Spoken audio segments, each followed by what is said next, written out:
ఈ వీడియో చివరికి చూస్తే మీరు యూనిటీ అంటే ఏమిటో మళ్ళీ ఆలోచిస్తారు. ఒక నది, ఒక కోతి, ఒక మొసలి దాడి అన్నీ ఒక్క సెకన్లో జరిగిపోయాయి.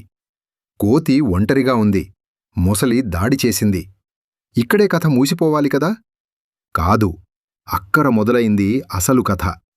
ఒక్క కోతి కోసం పూర్తి కోతుల గుంపు కదిలింది. భయం లేదు, ఆలోచన లేదు, డైరెక్ట్ యాక్షన్.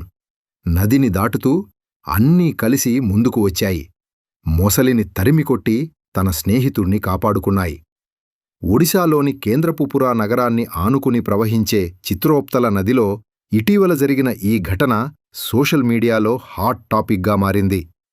ఒక్కర్మి తాకితే అందరం వస్తాం అని కోతులు ఇచ్చిన మెసేజ్ స్పష్టంగా ఉంది.